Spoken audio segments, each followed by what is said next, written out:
I saw this post last week stating that people who buy second-hand clothes also tend to buy more new clothes. And my first instincts were, well, yes, people often move from over-consuming fast fashion to over-consuming second-hand fashion. But this headline directly contradicts research by WRAP, which looked into this very thing known as the displacement rate. This is basically defined as the amount of new clothes you don't buy because you bought something second-hand, hence displacing the new products. Their research showed that buying secondhand stops you buying something new 3 times out of 5. So I looked more deeply into this study, which was published in Nature.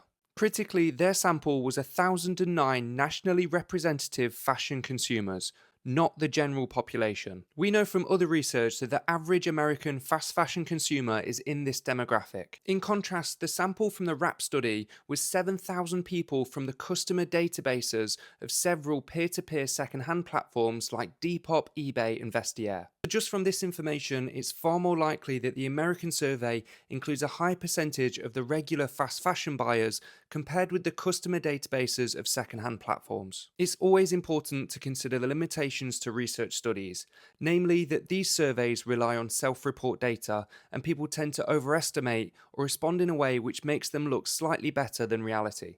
Furthermore, correlation is not causation, meaning that buying second-hand clothes is not the reason people tend to buy more new clothes, just that both these things occur. And finally, the samples. The people in the American study are representative of the average fashion customer, and I'd suggest the average fashion customer who also buys second-hand clothes are just focused on buying clothes from anywhere. Whereas the sample which comes from the databases of second-hand platforms, I'd suggest are more involved in the second-hand market, slightly more aware of their consumerism, and don't really represent the average fashion customer. Interestingly, the conclusions from the American study do highlight a really important point, which is again that second-hand platforms can't just act as another destination to overconsume clothing, and that they shouldn't use the same marketing strategies as fast fashion, which still drives unhealthy consumption, or just mitigate the environmental impact either. They must also help influence the behaviour and mindset change which is required to slow consumption down.